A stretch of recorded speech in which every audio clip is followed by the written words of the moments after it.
hustling, clamoring world, it's sometimes hard to hear the voice of God speaking to your soul.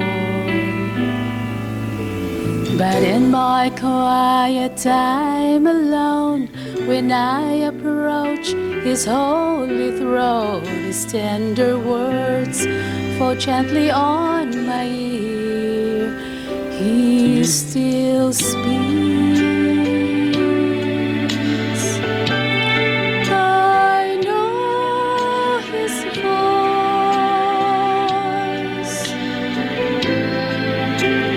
sweeter sound never heard by mortal ear.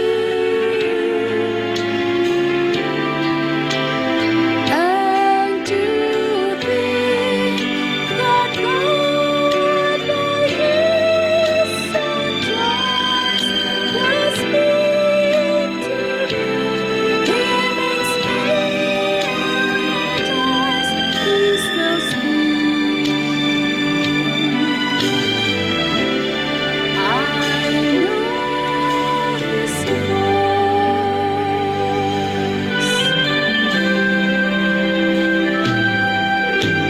There are so many who still doubt that God can speak today. They laugh and mock when we say we've heard from God. Yet the still small voice of God is here, above the doubters of this world. His timeless words ring out with hope today. He still speaks. I know His voice,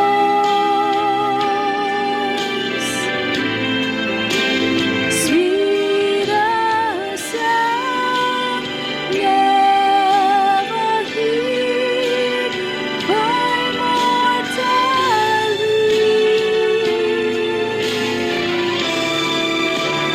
And to think that God by His Son Christ will speak to me, it makes me rejoice. He still speaks. I know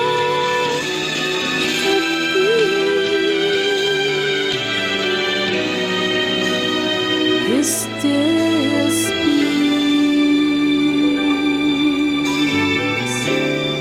I know His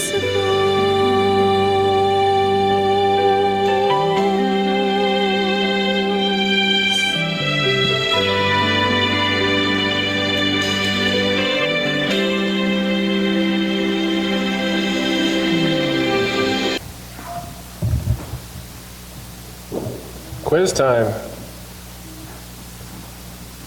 You ready? Careful. Do you remember Hiroo Onoda? I introduced him to you before. You don't remember him? Japanese?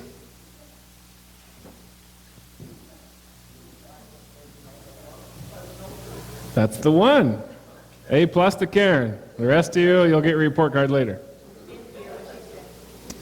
He was a Japanese soldier in the Second World War. He was in the Philippines, up in the mountains, him and 3 others, when the war ended. And when news was brought to them that the war was over, they didn't believe it because they got no word from their commanding officer, who had promised to them that he would not leave them there. He would come and he would get them and he never did.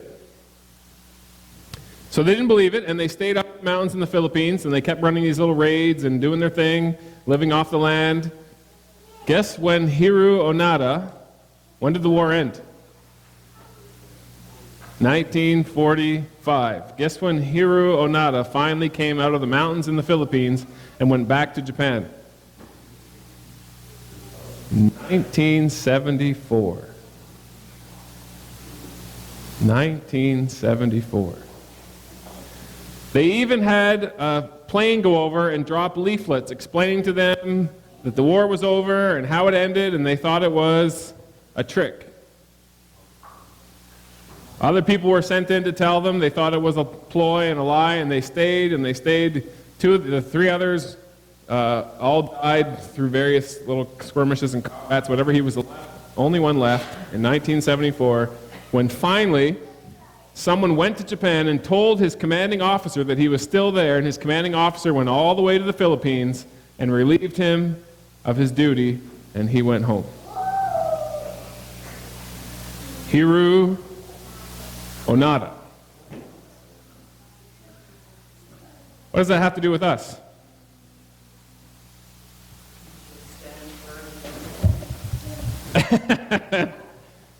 I think he stood firm way, way beyond the end. All right, open your Bibles to Revelation 14, which Kelman just read for us. If you want to keep your finger there, we're not going to spend long there at the beginning, but we will come back.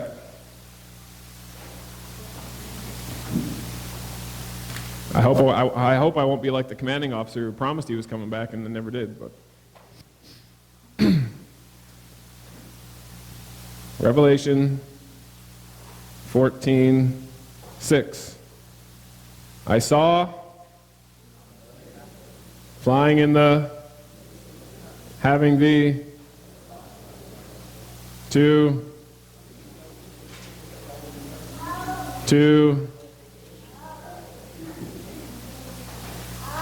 saying with a loud voice,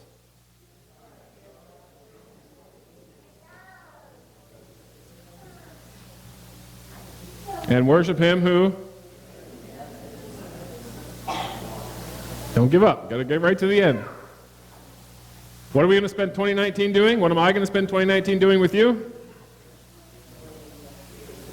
Going through the three angels' messages for a whole year. And you think, wow, how is that going to take a whole year? Well, when the year's over, I don't want you to just have heard about it. I want you to never, ever forget it. You forgot Hiroo Onoda. You're less likely to forget him now. And if I bring him up again, you're even less likely to forget who he is. This angel had a message. That message was called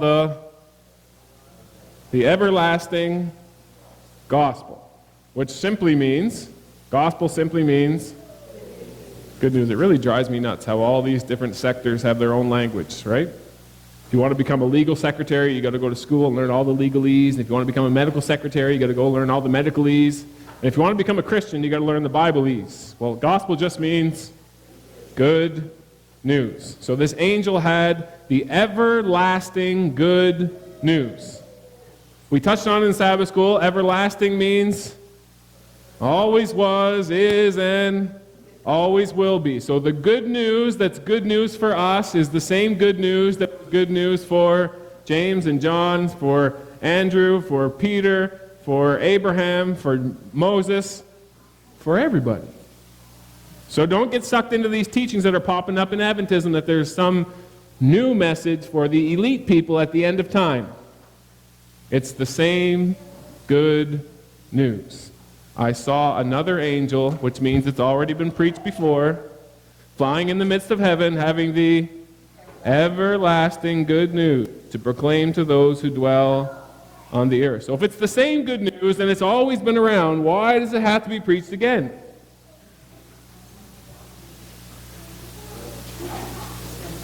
Say it louder. Because we have forgotten. And if you go back and you trace God's dealings with his people all through time, you'll find this. He tells them the good news, and they crash down into doing it themselves, and then he brings them back out and says, no, it's not you, it's me. Oh, that's good. And then they crash down and, it's all about us. No, it's not about you, it's what I'm going to do. And up and down they go. And in Adventism today, there's a new movement, several of them actually, trying to put the focus back on us. The Adventist Church has gone through its whole history. The everlasting Good news is not about us. Let's be honest. If good news of going to heaven depended on you, would it be good news? Let's be honest. If it was dependent on me to get to heaven, and I look at the list, it wouldn't be good news. So before we get into the more deeper details of the message, I don't want to go any further than hammering home repeatedly before we go into the rest that it's not about us. No matter what we find from here on, it's not about us and how good we are or could be. It's about how good God always has been, is, and always will be. So to drive that home this morning a little further, we're going to go back to a really old story in Numbers.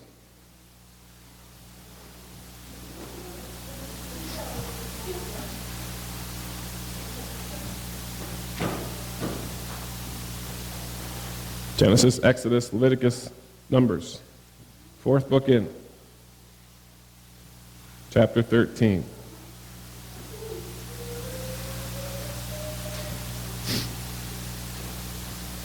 Now, put your finger in it. We're going to go to Hebrews. I want you to have your finger in. You said, I don't have that many fingers. I got 10. You got tithe envelopes. You got something. Put something in there. Numbers 13. Stick something there. We're going to come right back. But first we have to go to Hebrews.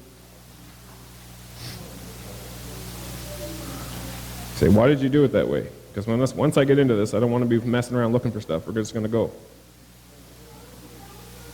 Hebrews chapter 3.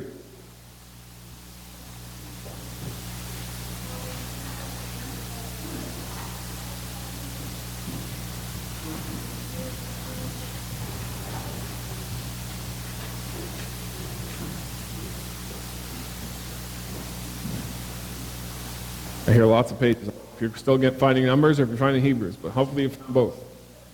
Numbers 13, Hebrews 3.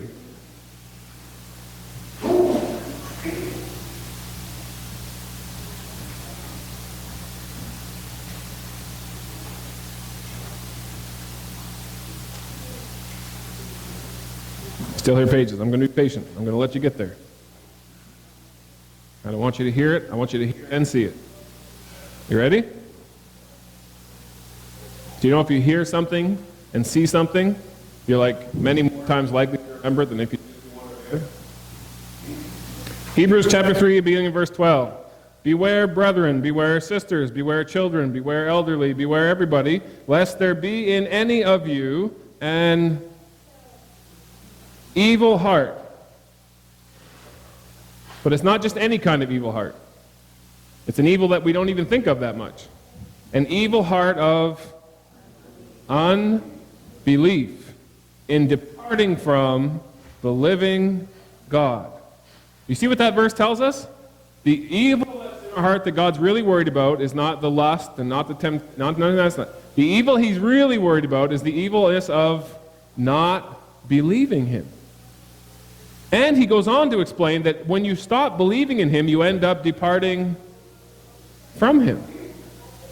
It's not your sins that separate you from God, it's the sin of unbelief that separates you from God. We'll come back to that. 13. But exhort one another, that means encourage one another every day while it is still called today, lest you be hardened through the deceitfulness of sin, for we have become partakers of Christ if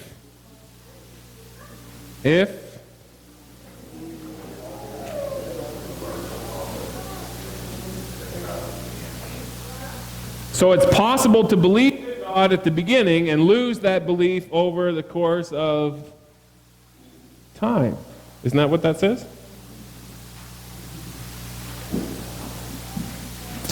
While it is said today, if you will hear his voice, do not harden your hearts as in the rebellion. Which rebellion?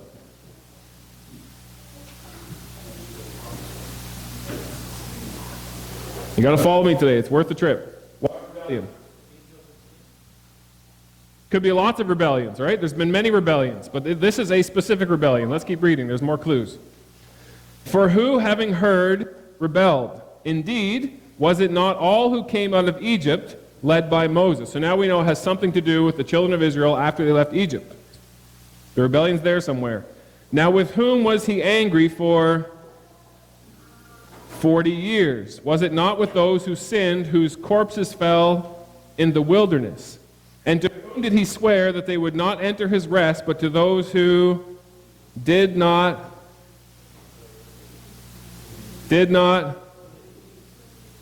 See, some translations say believe, and they should. Some translations, like mine, say obey. It should be belief. Do you know why? Because obedience is a byproduct of what you believe. Right? What you buy because you believe that it's good. What you do because you believe. It all comes from belief. So we see that they could not enter into because of unbelief. So what exactly is this rebellion? I just took my finger out. That was bright. What rebellion is specifically being addressed in Hebrews chapter 3? It's the people in the wilderness. What happened that God said, you'll never enter my rest, and they wandered around for 40 years? No, it wasn't the golden calf. Good guess. The refusal to go into the promised land, and when they refused, he said, number one, you're not going.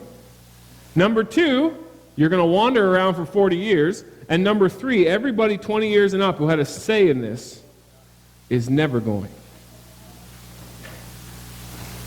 That is the rebellion that he is talking about. And as he develops the theme, you keep reading chapter 3 and the rest of chapter 4, he says, the same decision that they faced, we face. And we're either going to enter his rest, which they never did, or we're not. And the hinge pin on whether we do or we don't is not how much coffee we drank or didn't drink. It's whether we're in Hebrew, so I figured I should bring up coffee. Nobody got that. Hebrews. For the record, I don't drink coffee. I don't even like it. Ugh. See, now I've lost my train of thought. Terrible. We're going to face the same decisions, and we're going to have either enter the rest they didn't enter, or we're not going to enter. And the hinge pin that turns on, whether or not we enter or don't enter his rest, is one thing and one thing only. Now, we're going to go back, and we're going to read the story. If you're still in Numbers 13, we're going to review what happened with them and see what happened. Because if we decide what they decided, we're not going to enter either. But if we make a different decision, we will. How many of you want to enter his rest? How many of you want to go to the promised land? How many of you are tired of wandering in the wilderness? It's time to go home, right? Numbers 13. I'll find it faster this time than I did last time. There we go.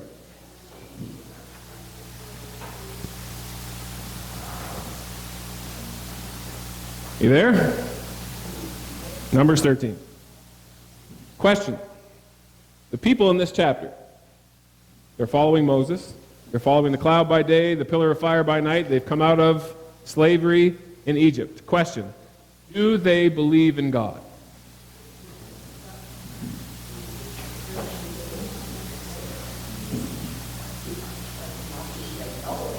Do they believe in God?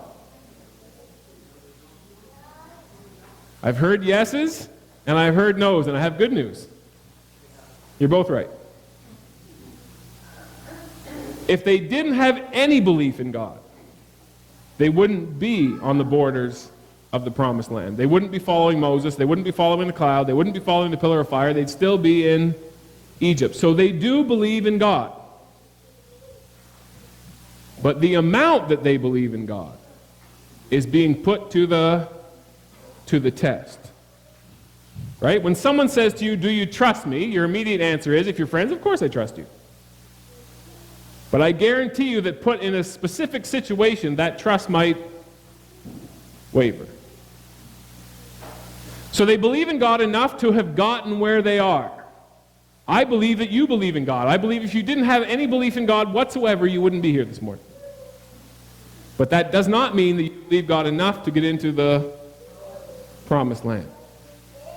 So they're on the borders of the promised land, and God says, Moses, reading their hearts, you know what? I've told you over and over and over again how good this land is, but I know you really don't believe me. So here's what you need to do. Pick 12 men, one from each tribe, the best men, the man you trust the most, the one you think is your greatest war, whatever. Whoever you think is awesome, you pick that guy from each tribe, and you send them over the hill and go see the land that I am. Say it louder, Karen. Go see the land I'm giving you. Giving you. We're not that far from Christmas. Anybody get any gifts for Christmas? How much did those gifts cost you? Not the ones you bought, the ones you received. Go see the land that I'm giving you. So they went. They picked their 12 guys, sent them over the hill. You can read the story, it's all there. And they come over the hill, they come back over the hill, and they say, it's actually true. The land actually flows with milk and honey, man. It's awesome. Like, these are the grapes. It's great. Now, I want you to imagine that you are the people. You didn't get to go over the hill. You still haven't been there. You've never seen it. But you see the grapes. Your parents told you that you'd come to this day. Your grandparents told your parents that this day would come. Your great-grandparents told your grandparents who told your parents this day would come. Generations back, they said, the day's coming when God's going to give us a land that flows with milk and honey. And now they're like right on the edge. They actually have fruit that they can taste that came from over the hill. You think they're excited? I think they're excited. Would you be excited? I'd be excited. But like always happens in this world, everything comes with a but. Here's the fruit, the land is awesome, but what? The cities are fortified and the people are huge. It's just not doable. Let me ask you a question. At that point in history, who was the greatest nation in the world? Egypt. Egypt. The same Egypt that they just came out of. The same Egypt that they just watched their best soldiers and their best equipment drown in the sea. That Egypt. But now, suddenly, the hill people in Canaan are too big, and the cities are too fortified. What happened? What happened? What happened?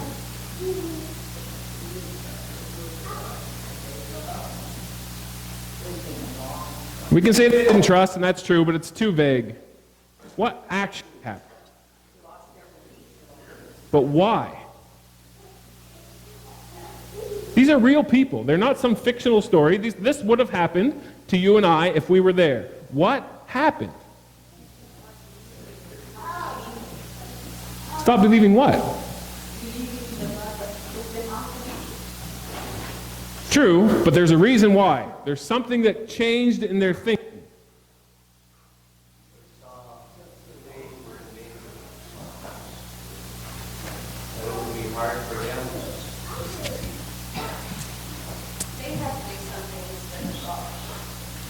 The people were too big for who? For God? No, for them. The walls were too big for who? For God? No, for them. Somewhere in their thinking, They went from receiving from God to having to take. Somewhere they got the idea that if we are not able within ourselves to do this, then it cannot be done. Did they open up the Red Sea? Nope. Did they make the cloud appear and lead them around? Nope. Did they cause the death of the firstborn, the frogs, the lice, the blood? Did they cause any of that stuff? No, but somehow, somewhere, something snapped and they got the idea, this is no longer God doing for us. Now we have to do it ourselves and it's too hard.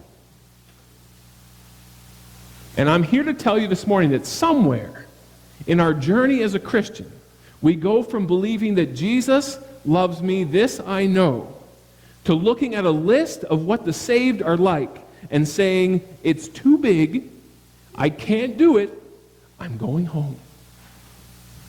Because somewhere we snap and we go from it's about God and what He does to about me and what I have to do. I don't know why, I don't know how, but it isn't true. You say, well, that can't be right. Well, think about it. God came to Abraham, right? Tap, tap, tap. Hey, I got a deal for you. You leave your home and move to Canaan, and I will make you the father of a great nation. But I don't have any kids. Don't worry about that. That's not your problem. You just go to Canaan. I will make you the father of a great nation. What does Abraham do? I'm 75. Sarah and I have been trying this for decades. It's not working. Let's go.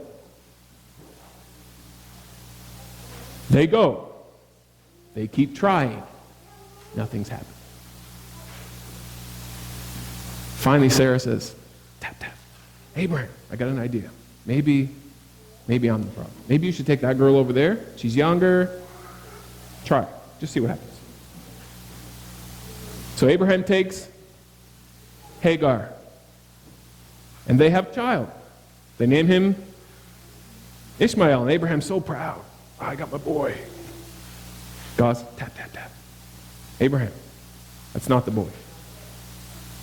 But there is no other boy. And look, he's good. He's handsome. He's strong. He's smart. What's the problem? I told you when you left that I would give you and Sarah a son, and I will. Sarah's 99. Menopause is gone. It's in the rearview mirror. And Abraham, he laughs. If I can't do it, and Sarah can't do it, it can't be done. Somewhere along the road between Haran and where he is now, he got the idea in his head that what God promised at the beginning is not something God does, it's something he does. So deep did that belief become that when God suggested that it was still possible, he laughed at him. He laughed at him. You waited too long. It's over. Let me tell you something. When you get to the point where it's over for you, awesome. Because that's about where it starts.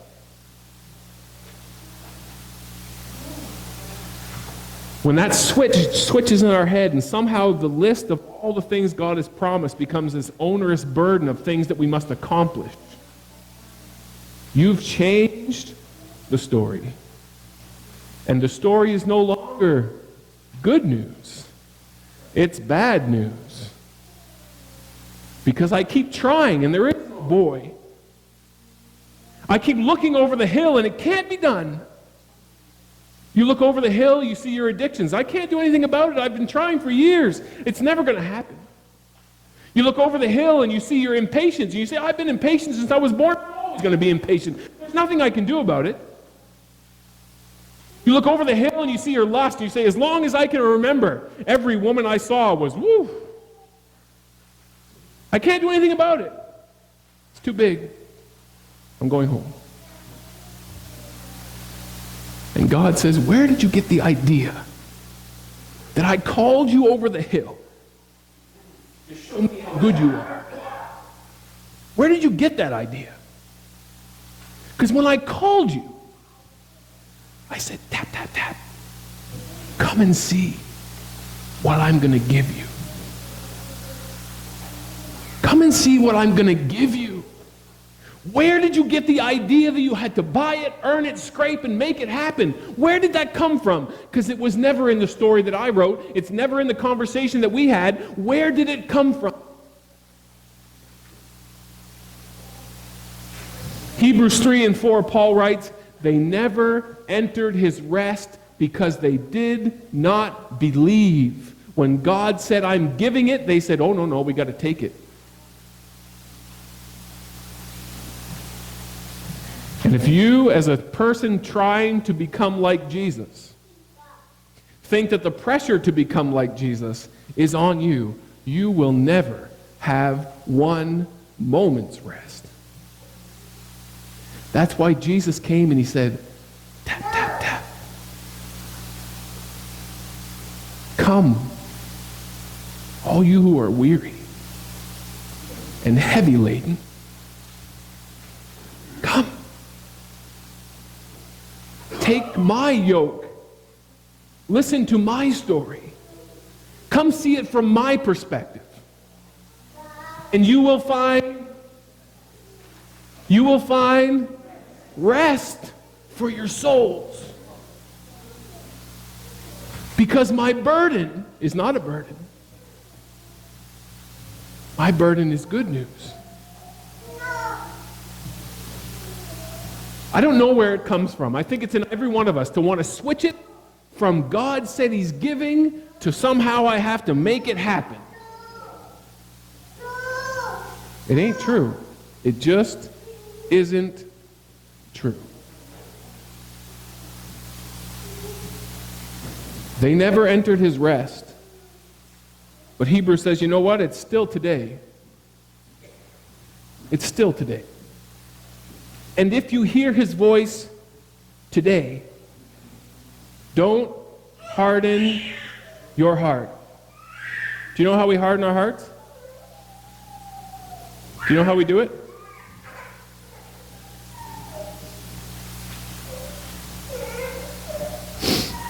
Don't put your hands up, especially ladies. How many of you have ever tried to lose weight? Don't put your hands up.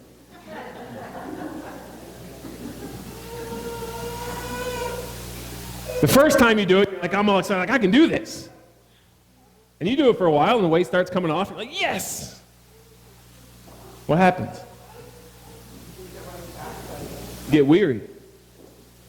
And you make an exception here, and an exception there, and pretty soon you look in the mirror one day, and you're right back where you started. Maybe worse.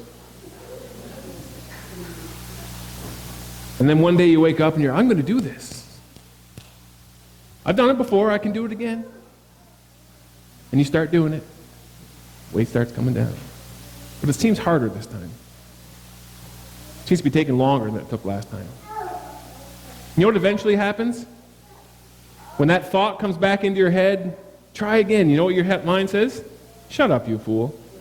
You're not going to do it. And even if you do it, it's not going to last. Don't even waste your time. Just give up. Your heart is hard. You know why? Because the pressure to perform, it's on you. God never tapped you on the shoulder to put pressure on you. He tapped you on the shoulder to show you that he is the potter, that you are the clay. Somewhere, we turn the story upside down. Today, if you hear his voice, if you came even close to understanding what I'm saying, don't harden your heart again. Don't stop believing that the walls and the giants can be conquered. That's not the problem. The giants and the walls are not the problem. The giants and the walls, the real giants and the real walls are in your head. Because somehow you think that God's not going to be happy with you and he's not going to open the gates of the kingdom for you until you conquer the giants. Why do you think Jesus said, with man this is, but with God? Why do you think he said that? Because with you it's... And there are people today in the Adventist church, preachers like me, who are telling you that not only is it possible, but it's necessary. And I'm here to tell you, not only is it not necessary, Jesus said it's not possible. And yet, it shall be done. Because with God, all things are possible. So when the voice comes and says, it's too much, it's too big, you're too much of a failure, you've tried and failed before, forget it. You say, yep, I have tried, and I have failed, and I'm done trying. I found Jesus, and he told me that he's going to take care of it, so you go to where you belong.